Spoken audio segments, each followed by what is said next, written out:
Move along, Grandma. This isn't a homeless shelter, the student sneered as the older woman quietly took a seat. The professor said nothing. The woman smiled and opened her notebook. 3 days later, she would be standing at that same podium, teaching them all a lesson they'd never forget. From which city in the world are you watching this video today? If you enjoyed this story, please consider subscribing for more tales of hidden heroes and moments when assumptions crumble under truth. The morning mist clung to Stanford University's sprawling campus as Elena Vasquez made her way across the quad, her weathered hiking boots clicking against the wet pavement. At 67, she moved with the deliberate pace of someone who had learned that life's important lessons couldn't be rushed. Her grey hair, streaked with silver, was pulled back in a simple ponytail, and her clothes, a faded flannel shirt and worn jeans, bore the comfortable imperfections of a life lived outdoors. Students hurried past her, earbuds in, backpacks slung over their shoulders, most too absorbed in their phones to notice the older woman walking among them. Those who did glance her way quickly looked away, their eyes sliding past her as if she were part of the landscape, unremarkable, forgettable, invisible. Elena had grown accustomed to this reaction over the past 2 months. Since she'd begun auditing Professor Martinez's advanced environmental science course, she'd witnessed the full spectrum of college-aged assumptions. Some students viewed her with mild curiosity, others with barely concealed annoyance, and a few with outright hostility. But she persisted, attending every lecture, taking meticulous notes in her worn leather journal, and asking the occasional question that often went unanswered. The lecture hall was already half full when Elena entered, her boots making soft scuffing sounds against the carpeted floor. She made her way to her usual spot in the back left corner, a seat that provided a clear view of both the professor and the students, while keeping her relatively inconspicuous. As she settled in, extracting her notebook and a simple blue pen from her canvas bag, she could hear the familiar whispers beginning around her. "She's back again," murmured Jessica Chen, a pre-med student known for her perfect attendance and colour-coded notes. "Doesn't she have anything better to do?" "Maybe she's one of those lifelong learning people," suggested her friend Mark, though his tone suggested he found the concept more puzzling than admirable. "You know, retired folks who audit classes for fun." "Fun," scoffed Derek Patterson, a business major whose father had donated enough to the university to have a building named after their family. "This is advanced environmental science, not basket weaving. She probably doesn't even understand half of what Professor Martinez is talking about." Elena continued organizing her materials, her expression serene despite the comments floating around her. She had developed thick skin over the decades, though not for the reasons these young people might assume. Their casual dismissal was nothing compared to the skepticism she'd faced in refugee camps, disaster zones, and government meetings where her expertise had been questioned not because of her age, but because of her gender and her unconventional background. Professor Martinez entered with his usual flourish, dropping a stack of papers on the podium and immediately launching into his prepared remarks about climate change mitigation strategies. He was a competent educator, Elena had observed, though his approach was heavily theoretical. He spoke passionately about carbon sequestration, renewable energy transitions, and ecosystem restoration, but his examples were drawn primarily from case studies and research papers rather than direct experience. 20 minutes into the lecture, Elena raised her hand to ask a question about his discussion of reforestation techniques in post-conflict zones. The movement caught Professor Martinez off guard, as it always did. He paused mid-sentence, his eyes finding her in the back corner. "Yes," he said, his tone polite but slightly strained. "You have a question?" "You mentioned that reforestation efforts in Afghanistan were largely unsuccessful due to soil degradation," Elena said, her voice clear and steady. "But I was wondering if you'd considered the impact of traditional irrigation systems that were damaged during the conflict. In my experience, restoring those ancient Qanat systems often proved more effective than introducing new tree species." A ripple of snickers passed through the classroom. Derek Patterson leaned over to whisper something to his friend Jake, who covered his mouth to suppress a laugh. Jessica Chen rolled her eyes and returned her attention to her laptop screen. Professor Martinez blinked, clearly unprepared for such a specific and technical question. "Well," he stammered, that's an interesting point, though I'm not sure how relevant traditional irrigation techniques are to modern reforestation science." "Actually, they're quite relevant," Elena continued, unfazed by the dismissive response. "The Kanat systems create microclimates that support native vegetation much more effectively than imported species. I documented a 300% increase in survival rates when local communities were empowered to rebuild their traditional water management systems alongside reforestation efforts." The snickering grew louder. Derek couldn't contain himself any longer. "Documented?" he said, loud enough for the entire class to hear. "What, did you take pictures while you were vacationing in Afghanistan?" The comment drew genuine laughter from several students. Elena felt the familiar weight of assumptions settling around her like a heavy blanket. They saw an old woman in worn clothes, someone who might have watched a documentary or read an article online, someone playing at expertise she didn't possess. Professor Martinez, clearly uncomfortable with the disruption, attempted to regain control of his classroom. "Thank you for that perspective," he said to Elena. "Now let's return to the peer-reviewed research on this topic." Elena simply nodded and returned her attention to her notebook, making a note about the interaction. She had learned long ago that some battles were worth fighting and others were better observed and documented. This was clearly the latter. The lecture continued, but the atmosphere had shifted. Students now glanced back at Elena more frequently, some with amusement, others with mild annoyance. She had become a distraction, a curiosity that didn't belong in their serious academic environment. As the class wound down, Professor Martinez assigned readings from the latest journal articles and reminded students about the upcoming midterm exam. "Remember," he said, gathering his papers, "this isn't an introductory course. I expect graduate-level analysis and original thinking." The pointed comment wasn't lost on anyone, including Elena, who simply packed her materials and prepared to leave. As students filed out of the lecture hall, their conversations carried clearly in the acoustically designed space. "Can you believe that lady?" Jessica was saying to her study group. "She acts like she's some kind of expert." "My dad always says people like that are trying to relive their glory days," Mark replied. "Probably worked as a secretary at the EPA or something and thinks that makes her qualified to comment on environmental policy." "Or she's just lonely and looking for attention," added Derek. "Either way, she's disrupting the class. Someone should talk to the administration." Elena paused at the doorway, not because the comments hurt, she had heard far worse, but because they represented something she had spent her entire career fighting against. The assumption that knowledge could be judged by appearance, that expertise required particular credentials or social markers, that wisdom was the exclusive province of the young and formally educated.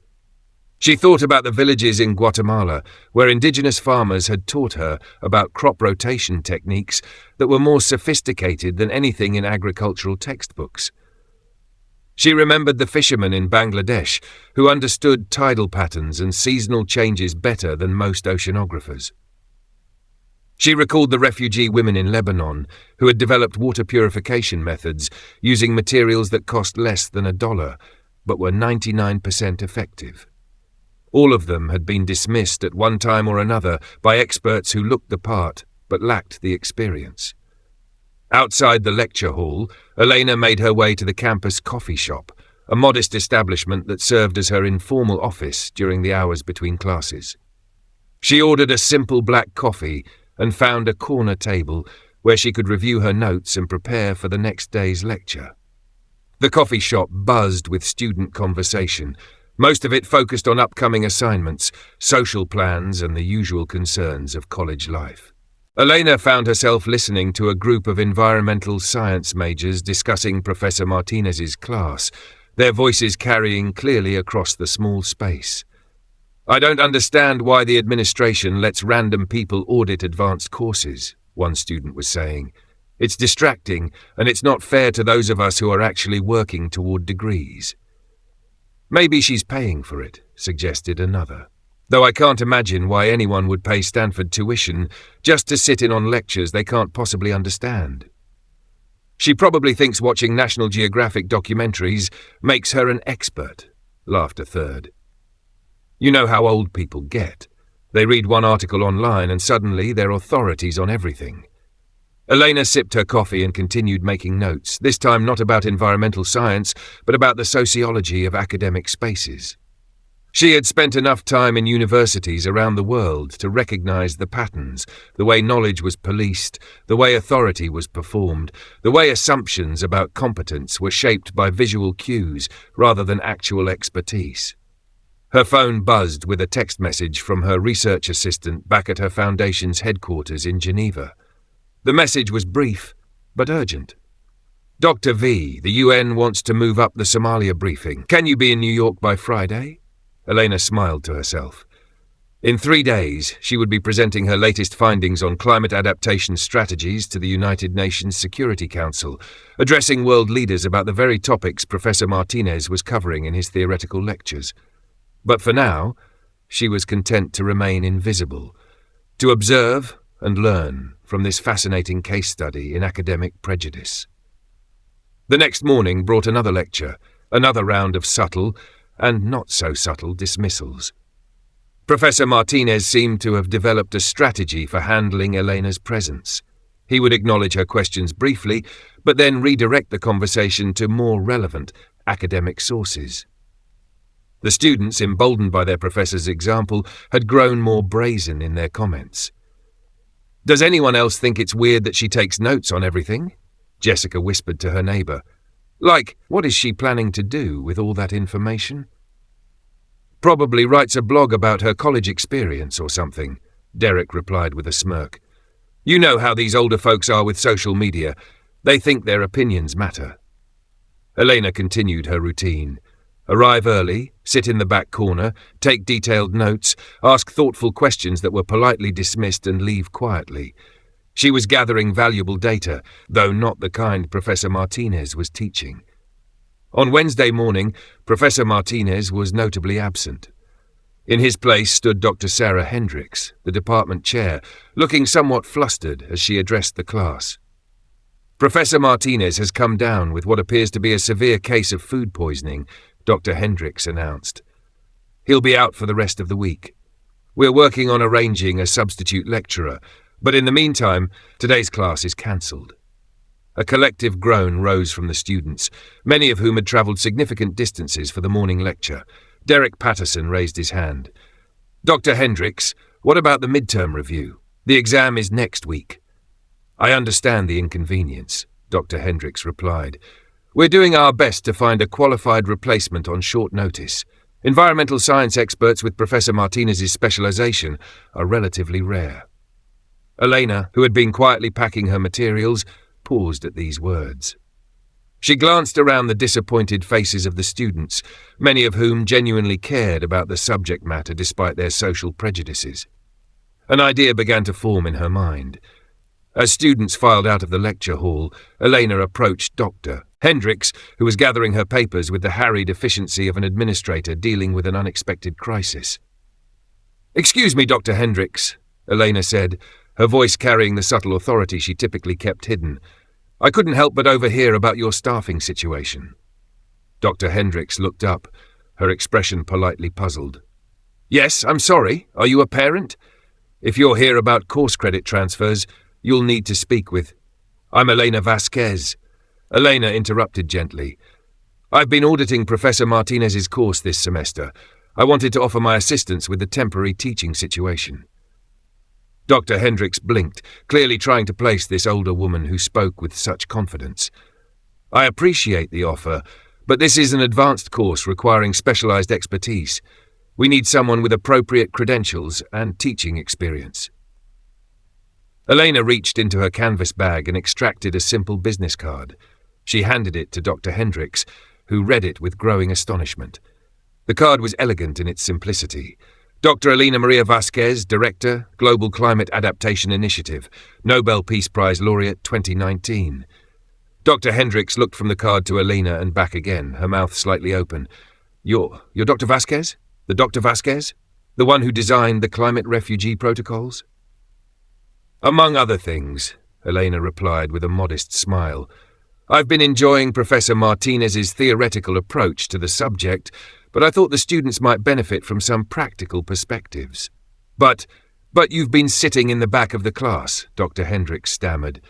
The students, they didn't know. I prefer to observe before I engage, Elena explained. It's amazing what you can learn when people assume you don't belong. Dr. Hendricks stared at the business card again, as if it might disappear.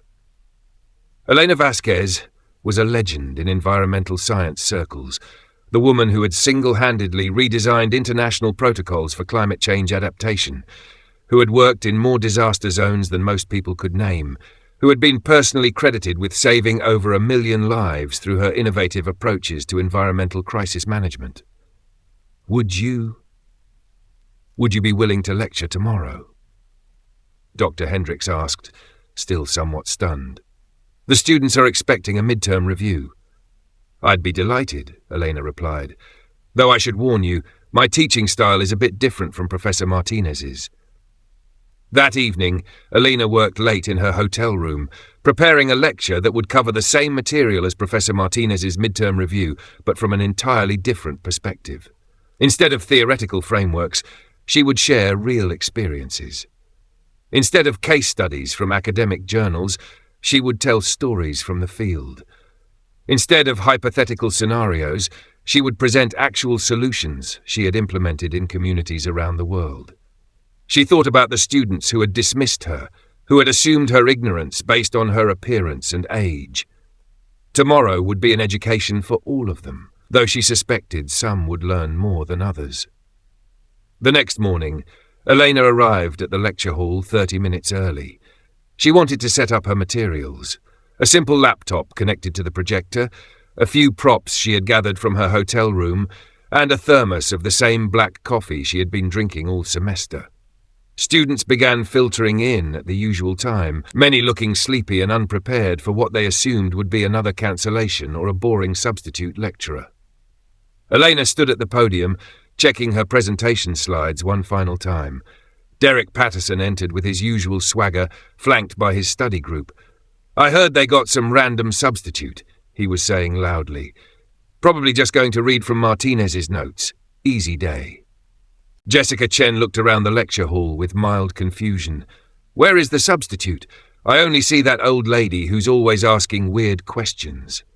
Maybe she's here to clean the whiteboard, joked Mark, drawing snickers from nearby students. Elena glanced at the clock. Exactly 9 a.m. Time to begin. She moved to the center of the podium and cleared her throat, the simple sound somehow commanding immediate attention from the room full of chattering students. Conversations died away as faces turned toward her, expressions shifting from confusion to disbelief. Good morning, Elena said, her voice carrying clearly through the lecture hall's sound system. I'm Dr. Elena Vasquez, and I'll be taking over today's midterm review. The silence that followed was profound. Derek Patterson's jaw literally dropped. Jessica Chen's laptop slid off her desk and clattered to the floor. Mark sat frozen, his coffee cup halfway to his lips. Elena smiled, the same gentle smile she had maintained through 2 months of dismissal and mockery. I realize some of you may be surprised by this arrangement, she continued. Before we begin the review, I thought I'd share a bit about my background so you understand the perspective I'll be bringing to today's discussion. She clicked to her first slide, which showed a simple photograph. Elena, 20 years younger, standing in front of a United Nations banner, shaking hands with the Secretary-General. I've spent the past 40 years working in environmental crisis management and climate adaptation, Elena said matter-of-factly. I've had the privilege of working in 63 countries, from post-tsunami Indonesia to drought-stricken sub-Saharan Africa. I've designed emergency response protocols that are now used by international aid organizations worldwide, and I've been fortunate enough to receive recognition for this work, including the Nobel Peace Prize in 2019. Another slide appeared, showing Elena in various field locations, coordinating relief efforts after Hurricane Maria in Puerto Rico, working with farmers in Kenya to implement drought-resistant agriculture, leading a team of engineers in Bangladesh to design flood-resistant infrastructure. The students sat in stunned silence, their earlier assumptions crumbling with each image, each casual mention of world-changing accomplishments. Now, Elena continued, her tone shifting to the practical warmth of an experienced teacher, let's talk about climate adaptation strategies. But instead of discussing theoretical frameworks, let me tell you about some real-world applications I've had the chance to work with. What followed was unlike any lecture the students had ever experienced. Elena didn't just explain carbon sequestration. She described working with indigenous communities in the Amazon to develop reforestation techniques that were 400% more effective than traditional methods. She didn't merely discuss renewable energy transitions. She shared the story of helping a refugee camp in Jordan become energy self-sufficient using solar technology that cost less than $50 per family. When she covered water management strategies, she pulled out a simple plastic device from her bag, a water purification system she had developed with refugees in Lebanon, made from materials that could be found in any hardware store, but capable of providing clean water for a family of 6. This little device, she said, holding up the modest-looking contraption, has been distributed to over 2 million families worldwide. It costs $3 to make and can last for 5 years with proper maintenance. Derek Patterson, who had been silent for the entire lecture, finally raised his hand with visible reluctance. Dr. Vasquez, he said, his earlier arrogance completely gone. I need to apologize for. Elena held up a gentle hand. No apologies necessary, Derek. You made assumptions based on available information. It's a natural human tendency. But it's also why I've spent so much of my career working with communities that have been overlooked or dismissed by the formal scientific establishment. She clicked to a new slide, showing a group of elderly women in rural Guatemala. These ladies taught me more about sustainable agriculture than I learned in 4 years of graduate school. They've been developing climate-resistant crop varieties for generations, but their knowledge was never valued because they didn't have PhDs or publish in peer-reviewed journals. Jessica Chen raised her hand tentatively. Dr. Vasquez, when you were asking questions in our class, you were testing us, weren't you? Elena smiled. Not testing, observing. I was curious about how academic knowledge is validated and shared. Your reactions taught me quite a bit about the sociology of expertise. And Professor Martinez? Asked another student. Did he know who you were? Professor Martinez is a good educator and a dedicated researcher, Elena replied diplomatically. But like many academics, he's more comfortable with theoretical knowledge than practical application. There's room for both approaches in environmental science. As the lecture continued, Elena covered every topic that would be on the midterm exam, but through the lens of real-world experience. She discussed policy implementation by sharing stories from her work with government officials in dozens of countries. She explained scientific methodology by describing research projects she had conducted in some of the world's most challenging environments. The students, who had entered the classroom expecting a routine review session, found themselves transported to refugee camps and disaster zones, to United Nations meetings and remote villages where innovative solutions were being developed by people they had never heard of. When the lecture time was nearly up, Elena paused and looked around the room, making eye contact with as many students as possible. I want to leave you with something to think about as you prepare for your midterm and as you continue your studies, she said. The most important environmental solutions I've encountered in my career didn't come from universities or research institutions.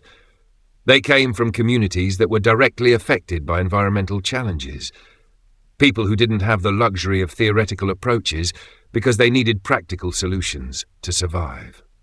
She clicked to her final slide, which showed a simple quote, "Wisdom is not a product of schooling, but of the lifelong attempt to acquire it." Albert Einstein.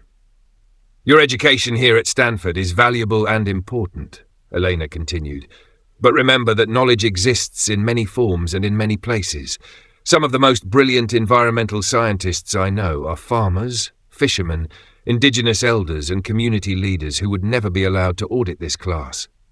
The room remained silent as Elena gathered her materials. As she prepared to leave, Derek Patterson stood up, followed quickly by Jessica Chen, then Mark, then the entire class. They were applauding, but it was a different kind of applause than the polite recognition typically given to guest lecturers. This was the sound of assumptions being shattered, of respect being earned, of young minds recognizing they had been in the presence of something extraordinary. Elena paused at the podium, genuinely moved by the response. "Thank you," she said simply. "I hope you do well on your midterm. More importantly, I hope you remember that the most important environmental challenges of your generation will be solved by listening to voices that don't always sound like what you expect expertise to sound like." As students began to file out of the lecture hall, many approached Elena with questions, requests for advice, and heartfelt apologies for their earlier behavior. She responded to each with the same grace and warmth she had shown throughout her career, understanding that these young people were still learning not just about environmental science, but about the world and their place in it. Derek Patterson was among the last to leave. He approached Elena hesitantly, his earlier confidence replaced by genuine humility. "Dr. Vasquez," he said, "I know I was disrespectful before. I made assumptions about you that were completely wrong, and I'm sorry."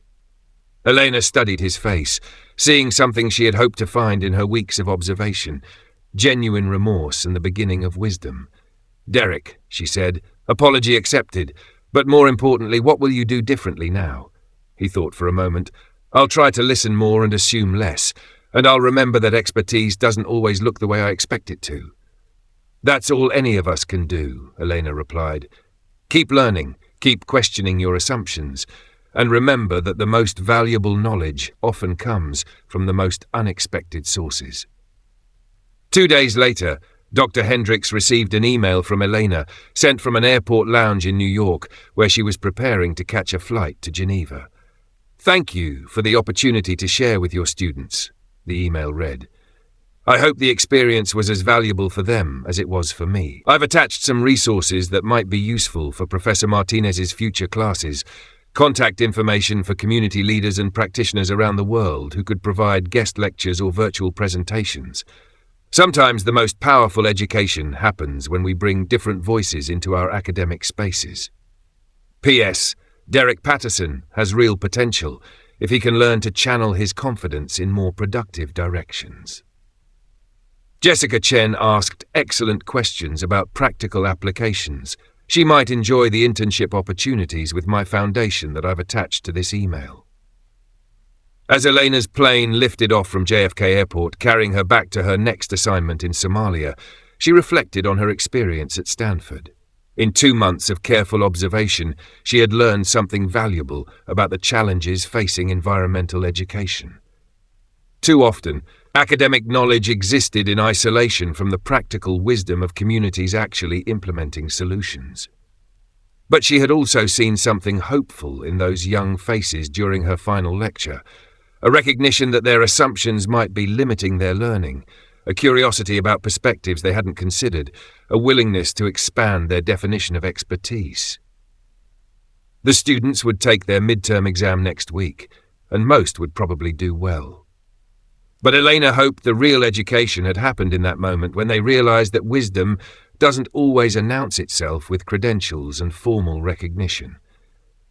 Sometimes it sits quietly in the back corner of a classroom, taking notes and waiting for the right moment to teach the most important lesson of all, that the most valuable knowledge often comes from the most unexpected sources, and the greatest experts are often those humble enough to keep learning from everyone they meet. 3 months later, Jessica Chen would receive a scholarship to spend a summer working with Elena's foundation in Kenya. Derek Patterson would change his major to environmental policy and write his senior thesis on traditional ecological knowledge in indigenous communities. And Professor Martinez, fully recovered and back to teaching, would begin incorporating more practical perspectives into his lectures, often sharing stories from community leaders who had found innovative solutions to environmental challenges. The lecture hall would return to its normal rhythms, but something fundamental had changed.